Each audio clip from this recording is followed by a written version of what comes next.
আসলে ভাই ব্যবসাটা দেখে আপনার ধৈর্য, বুঝছেন? টোটাল আপনার ব্যবসা করতে হলে ধৈর্য ধরতে হবে আর কি, এটাই হলো সবচেয়ে বড় কথা।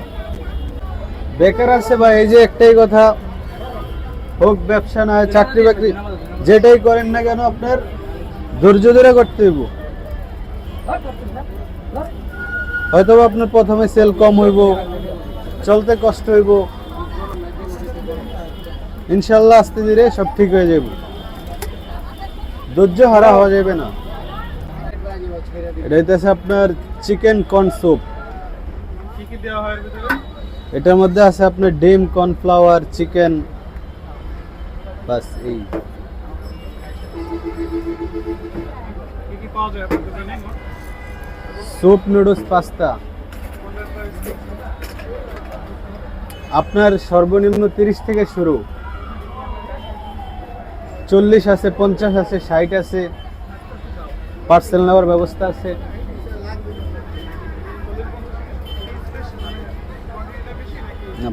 40, 50, 60 টাকা আপনার হইতেছে আনাম ডিম সহ।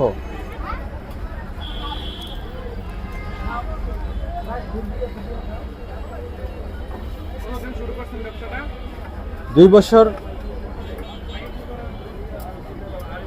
আগে প্রবাসী ছিলাম, প্রবাসে তেমন সুযোগ সুবিধা হয় নাই, তাই চলে আসছি।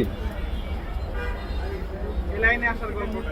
এই লাইনে আসার তেমন কিছু না, আমাদের এগুলা মনে করেন যে আরো অনেক আগে থেকেই করা, মানে ছোট থেকে আপনার ফুডকার্টের যে ধরনের ব্যবসা সেগুলো আমাদের জানা। মাঝখান দিয়ে প্রবাসে ছিলাম, প্রবাস থেকে আইসা এখন আবার শুরু করছি। কতদূর করা হয়েছে? ক্লাস 7 পর্যন্ত। এটা কি দিলেন এটা? এটা হইতেছে আপনার স্যুপ নুডলস মিক্স, এটার প্রাইস? 30 টাকা। কত টাকা নিয়ে শুরু করছেন ব্যবসাটা?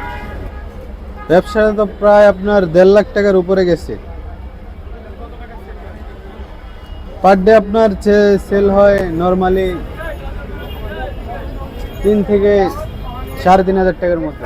এটাতে আপনার তো 25%, 30% এরকম থাকে। ইনশাল্লাহ চলতে আছে মোটামুটি। কি লাগে ভাইয়া?